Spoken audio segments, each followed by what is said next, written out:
Hi everyone and welcome, and thank you for your patience. I'm just waiting for David to confirm that he's actually started the recording. Hopefully you should see my screen. I'm looking over at David and you will see the YM. Don't worry, we will get to that in a minute. But before we start talking about what's been going on and what is likely to be going on and why it's going on, as always, those of you who come along regularly will have seen this before, and I'm sure you've seen it in similar webinars as well. It's the usual disclaimer, please, this can be a very risky business. Please don't ever think of using money that you cannot afford to lose. Right, this evening, where shall we start? I've got the YM and I've also got the NASDAQ up. We're just going to focus on NinjaTrader today. David's got Ninja 8. I'm actually still a bit of old school. I'm still on Ninja 7. I haven't quite, I don't know. Sometimes I love Ninja 8 and then it drives me nuts and I go back to Ninja 7. But this is one of my workspaces, and when you compare what I've got with David's got, you can see we're very different. I have slightly more indicators on my charts than he has, but essentially the thing is, what we're going to be looking at today, we're going to start with a couple of things. First of all, it's obviously October, and last week was a very lively week, and this week looks as though it's going to carry on in that vein. Now, two things. October. You may have come across something called the October effect. And this is the market's traders and investors' view that terrible things happen in October. And indeed, terrible things have happened in October in the markets. In 1929, during the Great Crash, I think they've had the 3 worst days ever. And of course, we have the crash of 1987, which was the 19th of October. But actually, statistically, for stock markets, October isn't the worst month. It's actually September. But there we have it. You have something called the October effect. And what that tends to happen, how that can feed through into traders and investors, is you have something called confirmation bias. And this is where we have this information running in background, and what we tend to do is when we look at charts, we kind of look for confirmation to support the theory. And you'll come across these things with seasonality. Now, it is genuinely true that there are times of the year when gold tends to make more of a move than at others, and certain currencies will move, and there are patterns.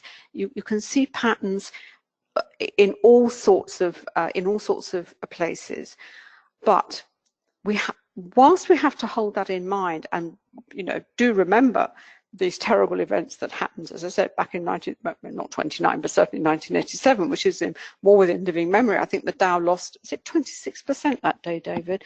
It crashed a huge amount.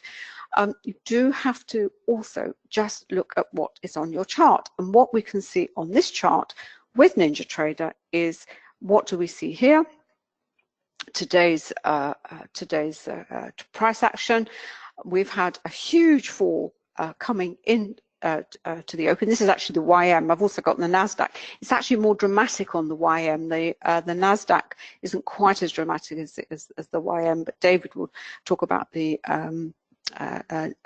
NASDAQ over on his, as I said, on Ninja 8. And what has happened, whether it's traders thinking about the October effect, who knows?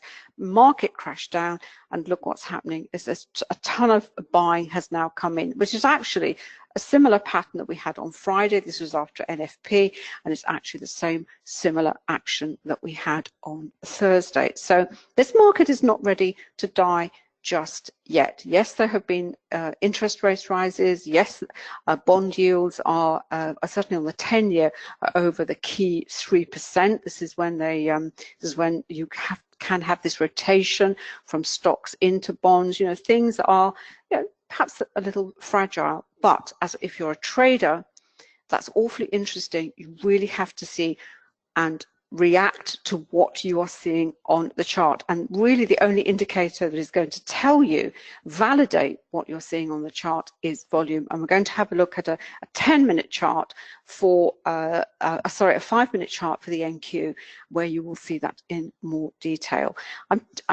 Before I pass to David, for those of you who haven't come along before, this is the NinjaTrader platform, and the indicators that we are going to be focusing on are from the quantum trading, our own quantum trading site, and they're from what we call the Essentials package. So I'm just going to skip back a step, and basically all the details of the indicators, videos on how you use them, how you can use them, how we've developed them, they're all at this site. As I said, if you go over to quantumtrading.com, there is a subdomain there which is Ninja Indicators, and you can find all the information about the indicators there. Sorry, I wanted to just step back on that because I know some people who have come along for the first time may not be aware of what we're actually using. We will mention them as we go along, as they how appropriate they are to the price action, in particular the volatility. What I've got here, this is the volume point of control. This is a hugely important level for the Dow, for the YM, and as you can see here, it's 26,000, and also on the NASDAQ, we have the VPOC at a key level. But I'm just going to pass over to David. David, can I just pass over to your screen straight away and pass over to David? He's going to look at the indices, but we're also going to have a look at some stocks as well, because today is our stock and indices session. If you've got any questions, if you've got any stocks that you want us to have a quick look at, or questions about anything that you've been trading, then just pop them into the chat box, and we'll do our best to answer them.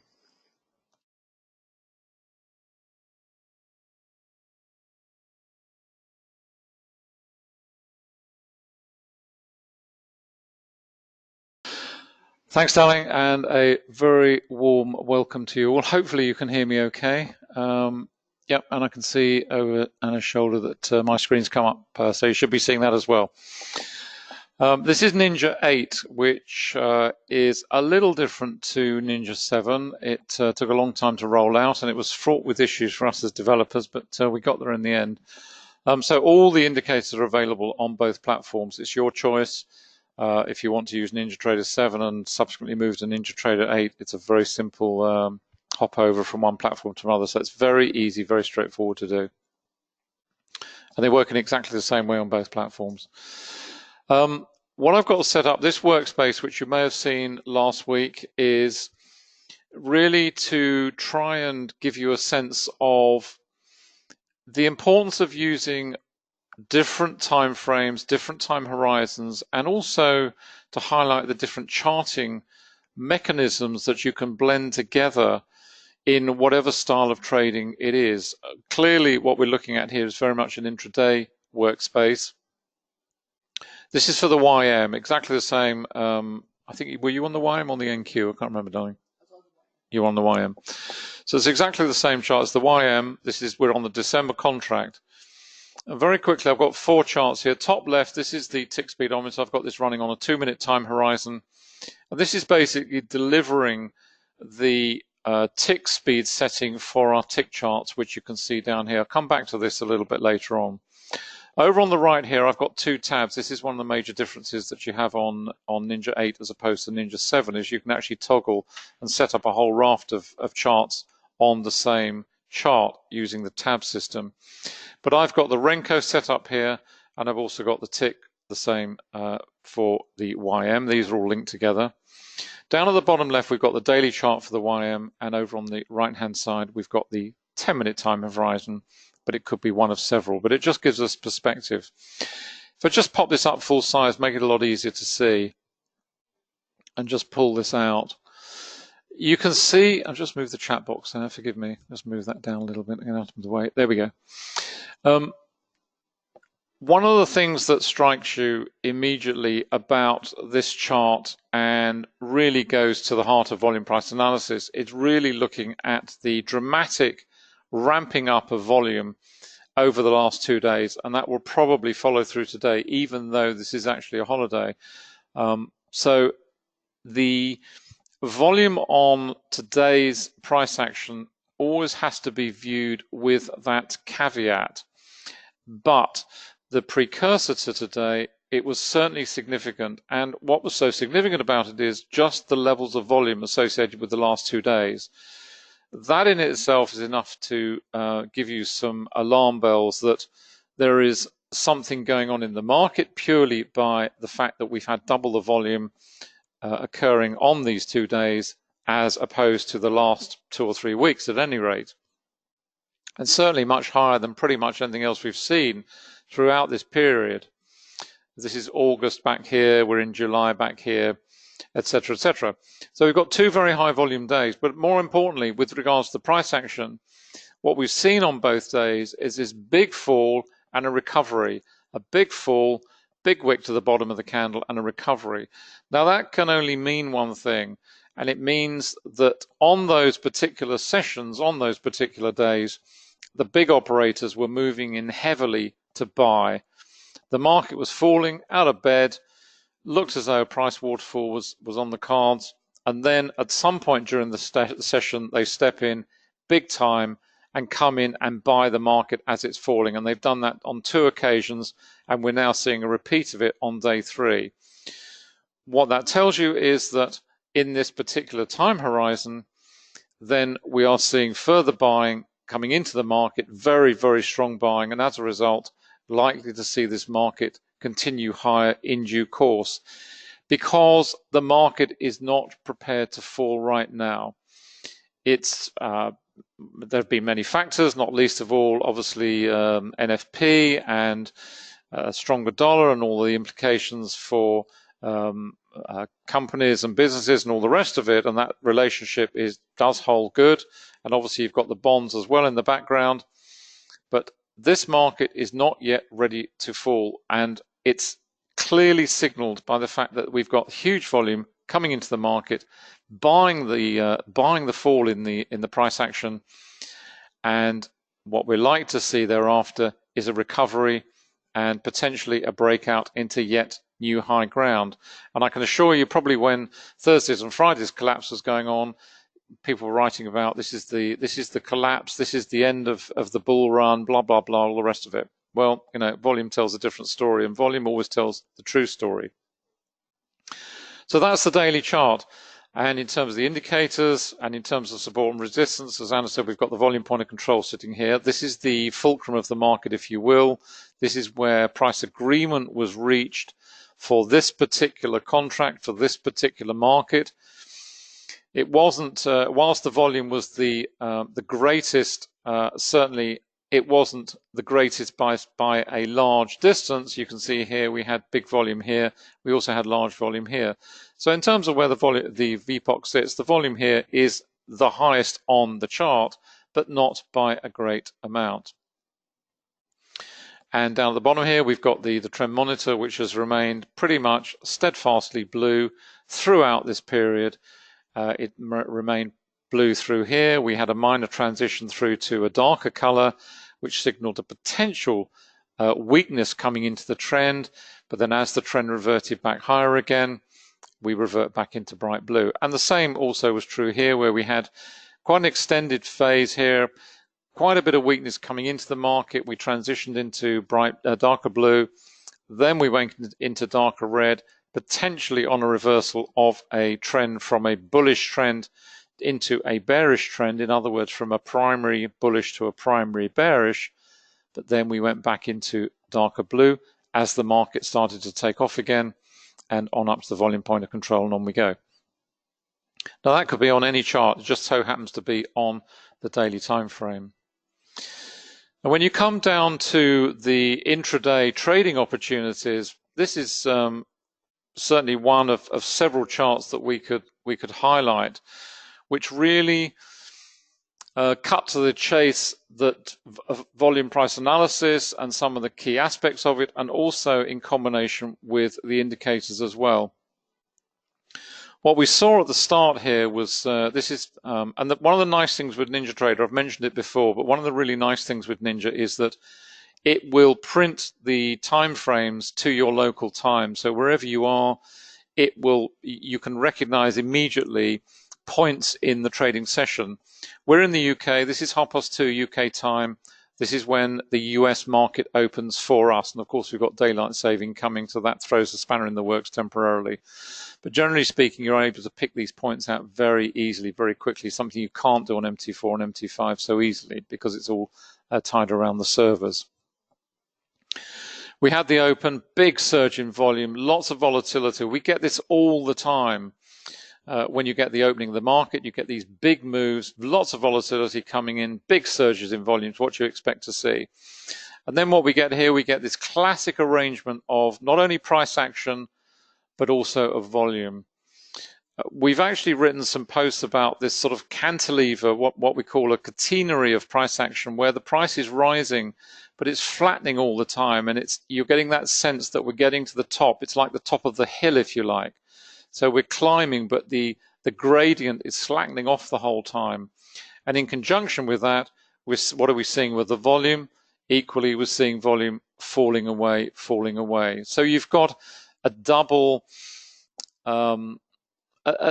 signal, if you will, of price action, which is rising, but actually flattening in terms of the gradient and looking a little weak. And at the same time, you've got volume falling away. Now, we're all familiar with the fact that for markets to rise, they require volume to be rising, and it's not, it's falling. Now, having said that, you've also got to remember that this is a new session, that generally one often does see that sort of volume pattern arising purely because you get the big surge in volume at the start of the session. So this is partly as a result of the big surge. It's like, trying to think of an analogy, turning on a tap, the water comes out very quickly, and then perhaps you turn the tap down and the flow diminishes somewhat. And that is what you're seeing here. Then we start into the price waterfall, and the biggest candle is this one here, and we get the volatility triggered. And whenever you get the volatility triggered, it's not a guarantee that the market is going to reverse into the spread of the candle, but it's a strong signal. We had one here, it didn't happen. We had another volatility candle here. We know we've got volatility because we've moved outside the average true range. Now, on both these occasions, the price action, one could say this was sort of within the spread of this candle, but the price action carried on higher. There's nothing in the rule book that says when you get a volatility candle that it is going to happen. But it's always the expectation, the anticipation that it might. So it's a heads up warning that we've got volatility. And generally, what goes hand in hand with volatility is an increase in volume because the big operators are playing in this market when volatility is there. It's a marriage of convenience. They use it all the time. It can be triggered by news, fake news, if world events, you name it, doesn't really matter. That is when volatility is triggered. That is when you expect to see high volume. If it's associated, if it is anything other than a pure trap move, when you like to see medium or low volume. But generally speaking, where you see the high volume coming in and you get the volatility triggered, it's a warning signal that potentially the market is going to reverse in the spread of the candle, at the very least to go into congestion phase and potentially a full-blown reversal, which is what we had on this occasion. We had another event up here, which is again a signal of volatility. The market rushes up, and the reason that these phases of price action are so powerful for the insiders at any rate is that it triggers that emotional response in us as traders to think, oh my gosh, I've got to jump in before I miss this particular trading opportunity. If you imagine in this price waterfall that you've not taken a trade for the time being, and then suddenly this happens, and you see this big move developing, what is your emotional response if you're a slightly nervous trader who's been waiting, and then suddenly you see this, you think, oh, I've got to get in. I don't want to miss this one. I really must get a position in the market here because this market's going to fall out of bed. It is the most dangerous time, and that is what the volatility will help to you avoid in getting into those positions at precisely the wrong time when actually you should be doing the opposite. If you've got a trading position, and we have trading positions all the time, when we see volatility coming into the market, if we've got a decent position in the market, 99 times out of 100, we will actually close that position out if we're trading intraday, and we will wait and see what happens. If it carries on, fine. If it reverses, fine. We've lost nothing. If it carries on, we've lost nothing. We can always jump back into the market if it looks as though it's continuing in the original direction. You have lost nothing. But once you see that volatility triggered, and remember, this volatility gets triggered in real time. You don't have to wait for the candle to close. So it's such a powerful indicator and yet so simple. Another example here, market rising very quickly. We went into a congestion phase, but now we're building nicely up into this trend and we're going higher, higher, higher. And just to bring in some of the other aspects of volume price analysis, we've got support and resistance. It's all about levels. And whether you're looking at levels, I've just got the accumulation distribution indicator on here, which delivers these levels, these dashed levels, the red and the blue. The thicker red and the thicker blue are stronger levels, as you would expect. The thinner lines here, the thinner dashed lines, are less strong areas of support and resistance. And as we reach each of these, again, it's another aspect to consider, whether the market is going to pause or whether it's going to break through these regions, and where we get obviously deeper regions of support and resistance, then you expect volume is going to come to the aid and drive that market through. And where they are slightly lighter, as for example here, we had a little platform build here, we had a little ceiling of resistance build here, the market tested, now we've broken through, we've got decent volume under here. And on the trend monitor, we can see two things. First of all, we've seen this transition from red through to darker red, into darker blue, and out the other side into bright blue. That is the classical transitional phase where you're moving from one primary trend to a complete reversal in primary trend. So we've gone from the bearish trend into the bullish trend, and we've gone through the two darker color changes as a result. Doesn't always happen. Sometimes it'll just go straight through. Sometimes it'll go straight from red straight to blue. Sometimes you'll get one or the other, but here we've got both, and it's just a very smooth transition through into the trend, which is developing nicely and breaking above the open of the market, which was down here. If we look at that in terms of Renko is just a really nice charting approach to use in tandem with time-based charts, because it does take out a lot of the noise of the market. These bricks are calculated automatically on the Renko optimizer. I've actually got this set to 1 minute at the moment. I can just check that. And we're currently trading on, it's just loading down here. You can see we get this little window appears, and it tells us to click on there, and we open our 12 brick Renko. And what the 12 bricks is delivering here is obviously 12 points, because we're trading on a futures contract, and this is an index for the YM. So the 12 refers to the 12 points, which is $60, which is worth having. So each of these bricks, in effect, is worth $60 on the small contract at any rate. So any of these moves is delivering some substantial opportunities. I've got the trend dots on here, which work brilliantly with the Renko. I've also got support and resistance, the accumulation distribution indicator on here as well. You can see here on the trend dots, works in a similar way to the trend monitor to try to, I mentioned earlier about the emotion of trading. When you see volatility, when you see speed coming into the market, your emotional response is to jump in. And what the trend monitor and the trend dots try and do is to smooth out those phases where your emotions are running high. If you're in this move, for example, and you start to flatten, you can see the trend dots here go grey. You don't actually go to red at this point, but they can revert back to blue. Now that is just helping to give you a sense that actually we've not seen this reverse in trend. There's a potential reversal on the horizon, but it hasn't actually reverted fully at the moment. So it just helps to calm that emotional response when you see a nice move develop, you've got some decent profit in the account, you haven't closed the position, and then the market pauses and congests. So this changes first, as you can see on the trend monitor, not a flicker. We're just still sitting with the move higher for the time being, which is very nice to see. So really that's just a whiz round on the YM. This is, as I said earlier on, this is very much at the other end of the scale. This is if you're trading on a tick chart, which is another non-time-based chart. Both the Renko and the tick are non-time-based chart. And you might think, well, why do I want to use that? There's one thing that you see on one of those charts, which is this. You see momentum in the market. You see speed. You don't see that on a time-based chart. All you see on a time-based chart is maybe volatility, where the price action oscillates back and forth.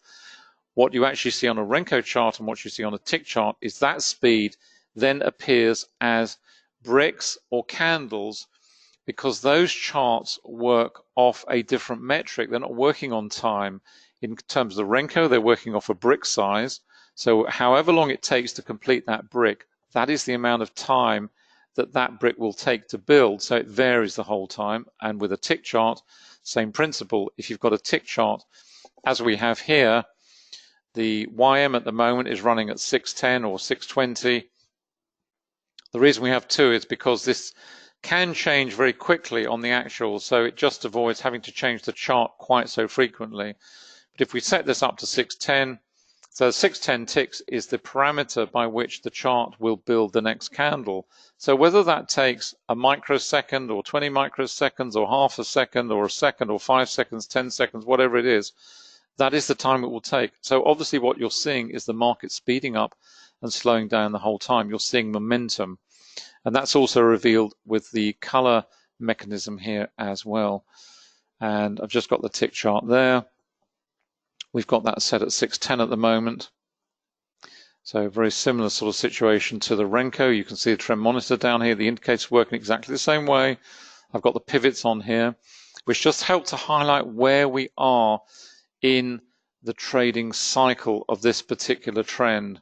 It helps to define when we're moving into congestion, when we're moving out of congestion, and where we are developing into a trend. As I say, the trend monitor down here at the bottom, we've had these minor transitional changes, but nothing major at the moment. And as the markets, the best time to watch a tick chart is actually when the market opens, because the price action will come out absolutely like a machine gun rattling out of the market, and the charts will be moving very, very quickly. And that's what intraday traders on. If you're a speculative intraday trader, these are the sorts of charts that you can use alongside your time-based charts. Let's just see where we are on the daily for the YM. Probably might be able to sit here. We're literally back at the open now. So we've gone all the way down and we're just starting to, just pull that up even bigger. We're just starting to move into green now. Market's continuing to recover. We've got the low here is literally there where my cursor is, almost down at 26.2. Didn't quite get there, got to 26.230 or 40, I think. And we're all the way back up here now, and we're just starting to turn green. And at the end of the session, this volume bar will fill in, it will complete, and we'll see how much volume we've got on the day. So we've got a heap of buying coming into this market at the moment over the last 3 days. Massive amount of buying. That is not to say that tomorrow this market is going to rocket. One of the principles of VPA that you have to get alongside very quickly is that when you see such strong signals, maybe you see a big hammer candle coming in. This is quite unusual. Having said that, just to argue against myself, this comes in, we see lots of volume coming in, big wick to the lower body, and we're expecting to see the market ping back. Now on this occasion it did. It surged the following day straight off the bat. That's unusual. It's not the norm. Normally what happens is the market will, for example, you could put the whole of this into context and say, well, this is a phase of price action where we're seeing buying coming in here. We had the rally, didn't look terribly strong, then we come back down again and we see some more buying coming in here. This reaction the following day, as I say, is quite unusual. Normally what you see is further consolidation and then gradually the market will take off and you move through the layers. Can I just have it over my shoulder? Yeah, I'm just going to pass back to Anna for a moment.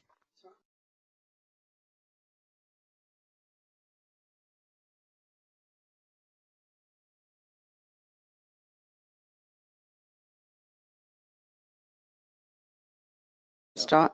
Can you hear me now? Yeah. I just want to draw your attention to this headline on investing. I know we always recommend investing, and it's a great site. For a start, you have all the data over here on the right hand side. You've got indices, commodities, ETF, bonds. I think it's got cryptos as well. You can set it up. But this is what you have to be aware of. I mean, this is a very dramatic headline. Mirrors global market slump. Now, you think, oh my goodness, what's happened? And this was written 2 hours ago. And what's happened in the last sort of hour, it's just been a total reversal. This is how fast these things are moving these days. David and I have been in this game a long time, and certainly for the last, since the global the financial crisis, the last 10 years, it is tough because things change just so quickly. But if you understand what you're looking at when you're looking at a chart, and you recognize the price action, you understand the relationship between volume and price, you're not going to be spooked by those kinds of headlines. You are going to be in such a strong position. Now, I've actually got 2 versions of the NASDAQ. Let me just find out where the other one is, because that's right. Okay, I've got one with the volume point of control and without, and I've actually kept this chart very simple, and I've also got it on in white because it stands out a little bit better. And I really just want to pick up on what David was saying. Is I think if there is not a disadvantage is too strong a word, is the thing with VPA is we do get these strong signals, and it is so easy to then think, oh, I see the signal, because it is such a strong signal. You understand the relationship between price and volume, and sometimes you kind of got to hold yourself back a little bit and say, yeah, just let me, let it play out. And you can't help it, because you know what's going to happen next. And when it happens next, it is very, very, you do get a very deep sense of satisfaction, for the simple reason that so many traders out there are not getting it right, and you're getting it right. But you do have to sort of just take a little step back. And I think the 5-minute chart of the NQ really does sort of encapsulate it very, very well. First of all, we have obviously the Globex session, and you can see here, as David was saying, you've got this sort of gently rolling over effect, and this is Globex, and when the open came at 2:30, the chances are it's going to pick up the sentiment that had been prevalent in Globex. Now you have to also, you can see here what has happened to the volume. It's completely been compressed because of the sheer amount that came in at the US Open. You always get that once as we move on through the trading night and day, and we go back into Globex, then that becomes much more contextual. It's much more in context with the price action, and you read it in exactly the same way. So we have the open, and what do we have? Volatility. The volatility indicator is actually triggered on 1, 2, 3, 4, 5 candles, not subsequent candles, a little candle in the way here. This is it carried on with the sentiment. Then you get this massive amount of buying, and that's where you see it, and you think, and it's accompanied with a volatility candle. Oh, sorry. Your cursor's over there. Is it? Where is it move? Is it moving again? There we are. Look, it's just a bit delayed, I think. That's all. Okay. Is it okay? Yeah. Can you see me now? Am I pointing in the right thing? Yeah. Oh, well, there we are. Sorry about that. David was telling me my cursor's got a mind of its own. Do you want to talk through it? Because my cursor's... Okay. Is it that? Can you see the candle I'm referring to now? Yeah, it keeps jumping to the left. Oh, why is it doing that then? Let me see if I can get the crosshairs. I do beg your pardon. I hope. Right, let's have a look. How's that? Is the crosshair better?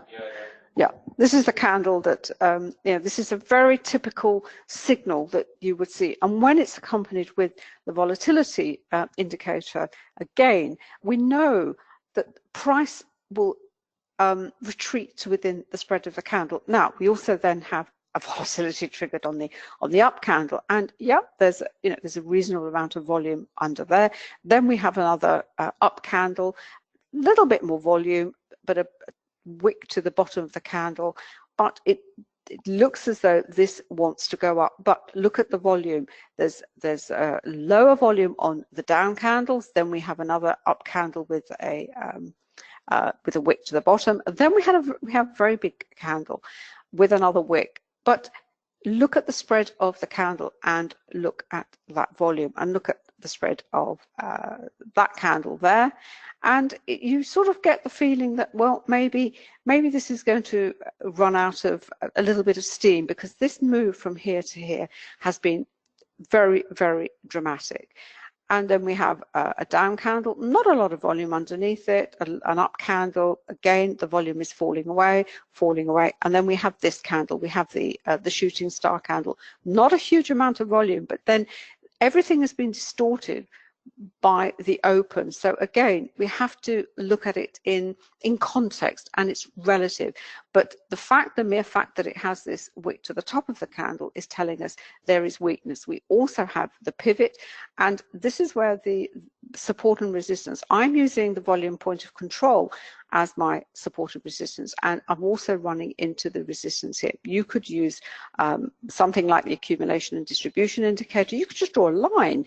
You can maybe use, some people use Fibonacci. It really doesn't. But at that point, you think, this is looking weak, and in fact, the market then takes this dramatic fall low. And we have here, then when we come to this, the most intense section of the price waterfall is these three candles here, where we have rising volume on the down candles, but then we have another one of these dramatic signals where we have a down candle but with a deep wick to the bottom and high volume. Not quite as high as the volume at the open, but it's pretty high, and that is going to tell us that there is stopping volume in there. This is not going to carry on. Is not going to carry on lower. Certainly not at the speed that it has been going up until this point. Then we have a hammer candle with a reasonable amount of volume. We have a pivot, but what happens? This is what we mean about being patient with signals. This is the 5-minute chart, and it will congest and it goes sideways. We have a pivot here to the top. We have a pivot down here. It goes sideways until we see this is a 2-bar reversal. Put the volume together, it's a reasonable amount of volume. But you see the time it has taken from that initial signal before the market is ready to move higher. But you also have to remember the psychological context of this move. You had the open rushing up, traders maybe thinking, oh great, getting in here and then watching their positions being stopped out. Then suddenly the market reverses, so they think, oh, am I going to join the move lower? And it moves lower, but it's not a smooth move. It's nothing compared to this section of the move low, this sort of what I call the waterfall effect. And they're thinking, oh dear, I've been stopped out going up, and is it time to? Am I just reversing because I've come out, wrong side? Oh, okay, well, I'll just go the other way. But you wait, and they think, and they become nervous, and they think, well, what am I seeing? Is what is the price action telling me? I'm seeing candles with with some wicks, so there is price support coming in. Well, maybe I should be looking to go long again. Maybe I was just unlucky. You can imagine the conversations that they are having in their heads. And then suddenly, when the price begins to gather some momentum and some steam, that's when most traders get in and think, oh, right, it's moving. Now time for me to get in. And they probably get in about there when suddenly all the buying comes in. And this is what plays out time and time again. And it really does shred your nerves. It shredded our nerves at the beginning, before we really got to grips with understanding price action in conjunction with volume and using in those days we used standard indicators because we hadn't developed our own, but gradually as we began to understand more and more about price action, chart structure, and we also brought in all the other elements of trading, the fundamental, the related markets, the psychology side of trading, that we began to think, do you know what, I think we can develop something for ourselves. And that's really how quantum trading started, wasn't it, David? We wanted something for ourselves, but we've always developed these indicators on the premise that they can be used in conjunction with an existing approach, an existing tactic, and combined with standard indicators. So that's my little contribution to what David was saying about signals. 2-bar reversals, great.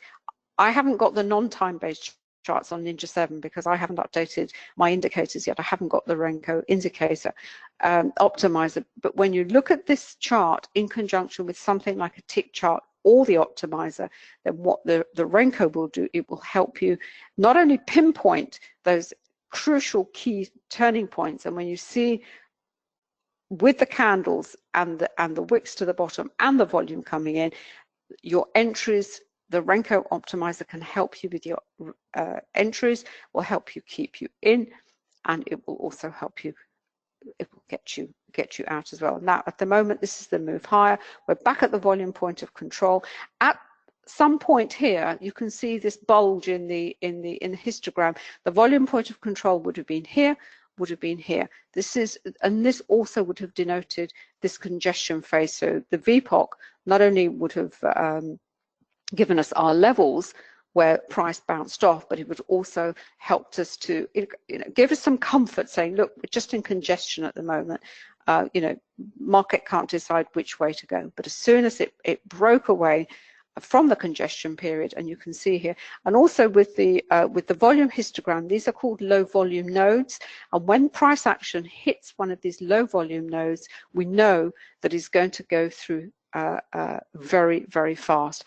When it hits an area of high volume node, you know it is likely to slow down, go into congestion, and that's exactly what it's done at the moment, because the VPOC is back up here at 73.80, David, about that? 73.80. Right, that's my little bit. I'll just pass back to David, and if you've got any questions, please drop them into the chat box.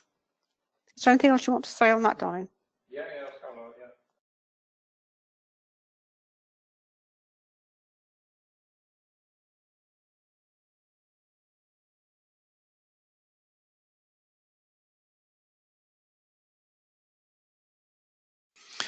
There we go, we're back on Ninja 8, which you should be able to see right now, hopefully. Yeah, there we go. And what I've done just down on the tabs here, Anne had mentioned related markets, and one of the things, just move the chat box down again. The bond market's not open today, but certainly in terms of related markets, one of the key charts and key currencies that you would be considering is certainly the yen. And this is the yen index I've just pulled up here. Just pop that up full size for you.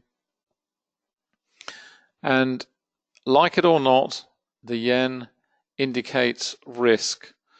And whilst it will not move in absolute lockstep, generally speaking, what you will see is risk on, risk off flows will be highlighted very much through the prism of the Japanese yen. This is the yen index, which is part of the Ninja Trader package. I've also got the dollar index down here, and we also have a euro index, but I just wanted to focus on the yen index because it is the one currency above all else probably that signals risk sentiment both on and off. And indeed, over on if you wanted any more confirmation, if I go over to this workspace, this is the currency strength indicator, and a lot of traders of all markets will often say, well, why do I need to look at the currency market? It's not going to tell me anything. I'm an index trader, I'm a stock trader, whatever it is. And if you understand the relational aspects for the markets, because when all's said and done, it's just about money. It's return on money, which however you cut, slice and dice it, That's what the financial market comes down to. It's money chasing the best opportunity for a return, or it's looking for a safe haven. It's looking for somewhere where it's weathered from risk. And when risk on comes back again, then the money flows into other assets, other asset classes, etc. And that is the constant flow that is going on literally intraday and over the days, weeks, months, and years. And that's really all the financial markets boil down to.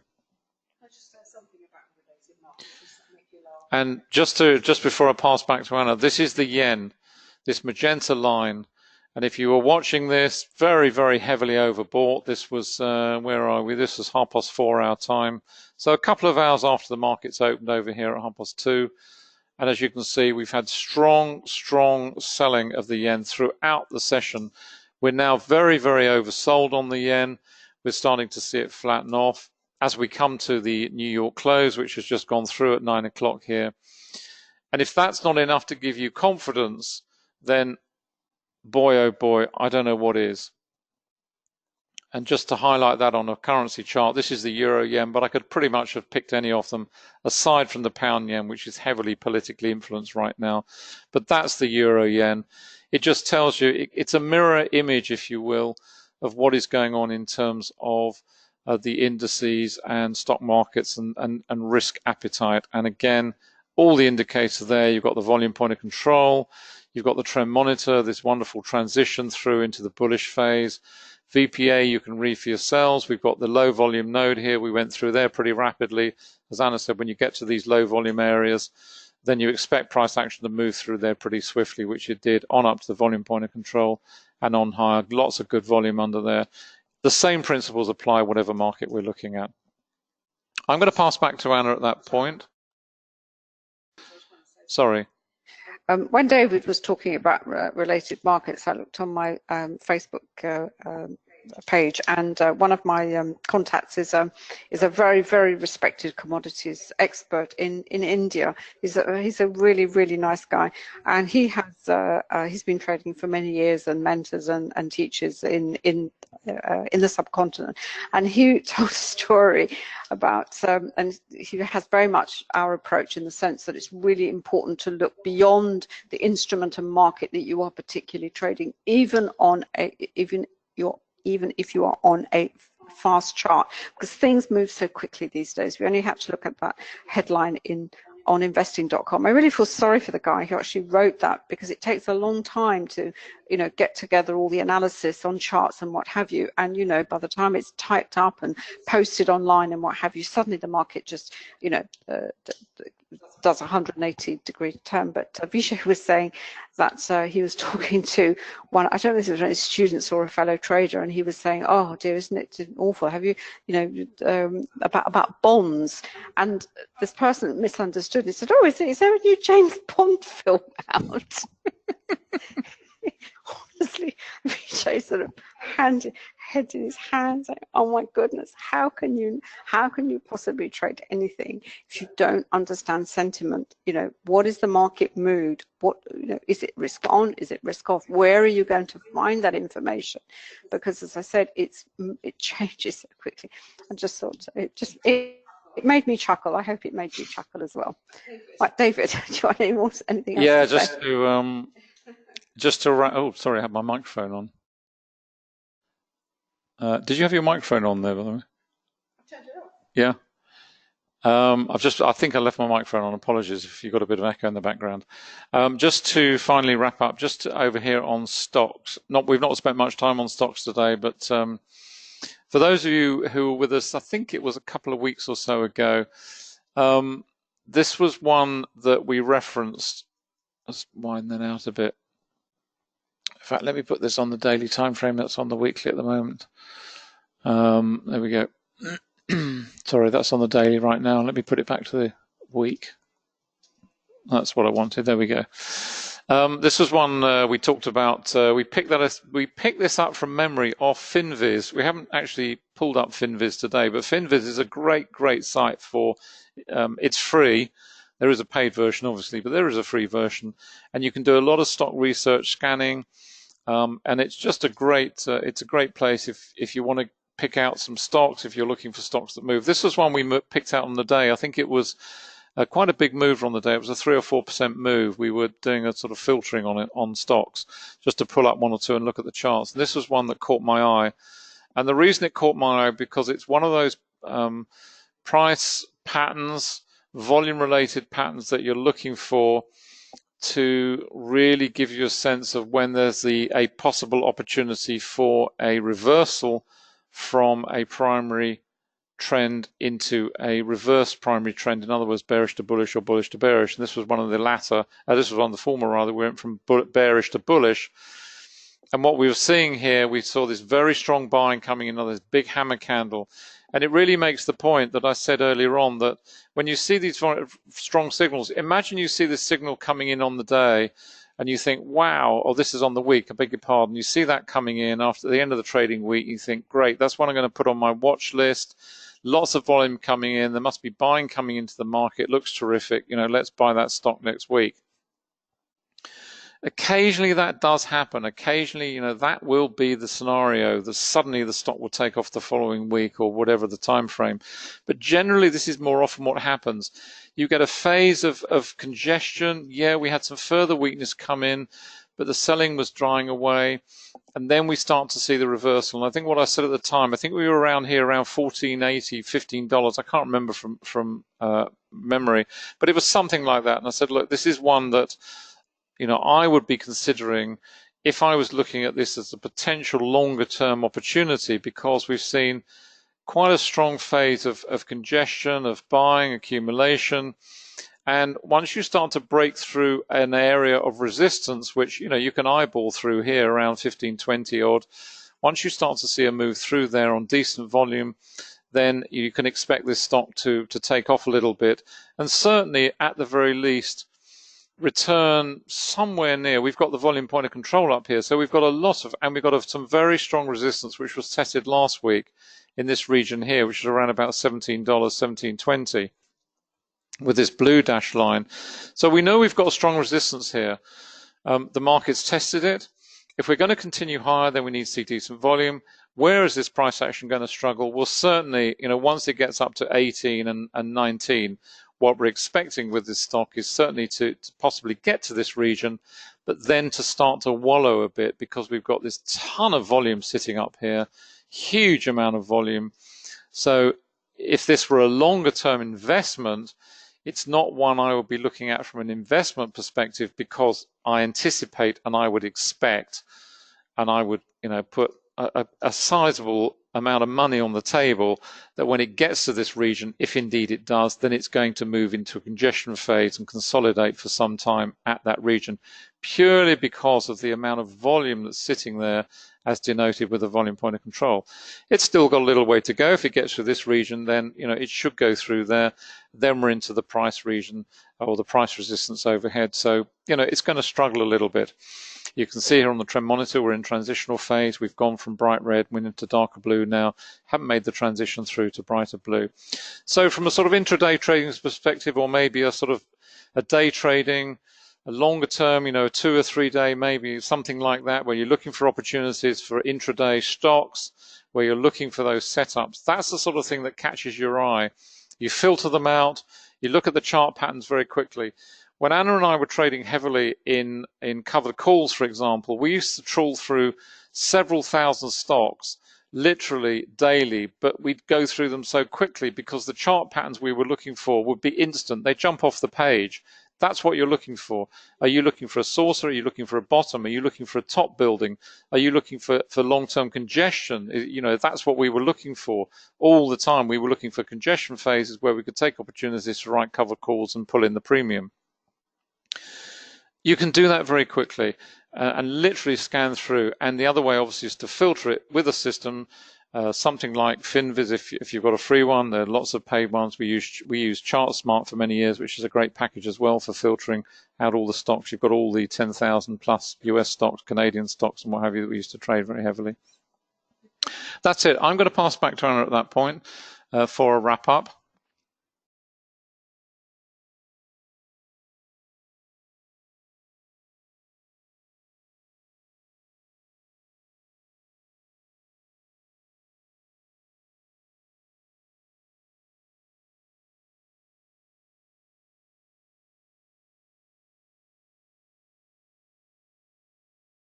And just to recap, the quantum indicators that we've been using and today and explaining are from NinjaTrader from 7 and 8, and you can find details, as I said earlier, if you were with us at the beginning, from quantumtrading.com. You can buy one indicator, or you can buy, we have sort of bundles of indicators, or you can buy a complete package. What we have, what I think is unique the way we do it, is that when you buy an indicator, if you invest in the full pack, that's what I was trying to say. If you buy the full package, when we develop new indicators, for example, for NinjaTrader, we've recently developed something called the Renko Optimizer and a Camarilla indicator. If you've bought the full package, they'll just be automatically added to your package. You never have to pay us any more money.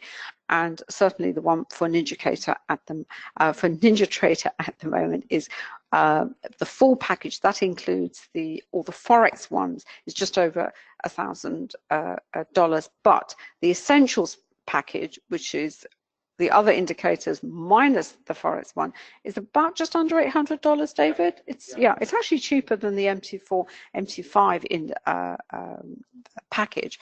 And what you get is you get 24/7 support, 365 days of the year. You can transfer from platform to platform if you want to. If you bought the Essentials and you want to go to MT5, which is a great platform because you also got stocks in there and indices, that's absolutely free of charge. But if you go to a platform that is slightly more expensive because it's got more indicators, all you have to pay is the difference. You get a lifetime license, as I said, all free upgrades. And if you don't like them, you just send them back. You've got 7 days and you get all your money back. So as I said, we operate this 7-day money back guarantee. Is there anything else you want to add today? Have I forgotten everything? We are back tomorrow morning for Forex. I know some of you come along to that session as well, so it would be great to have you join us. It really is, as I said at the beginning, October tends to be very lively anyway, and certainly the Forex market has been delivering in spades, and certainly with the British pound, with what's going on in Brexit. And that's been a fantastic, if you've been watching the Forex charts, I've been watching certainly the pound yen and cable today, there have been some tremendous moves. Again, I suspect a lot of traders would have just been, I don't know, they buy at the top, sell at the bottom. They do exactly the opposite of what they're supposed to do. But really, if you understand the price action and you add volume into it, you will not have anything to worry about, and you will certainly won't be be frightened out of any trade. So thank you so much for coming along today. If you need any more information, just drop me an email, anna@annacooling.com, or you can email david@quantumtrading.com. More than happy to answer all of your questions. We are back next Monday again, David. Yeah, when we'll be doing some more stocks, and we're going back to look at some commodities as well. So have a great evening, if it's evening where you are. If you're not with us tomorrow, we will catch you next week, same time. Take care.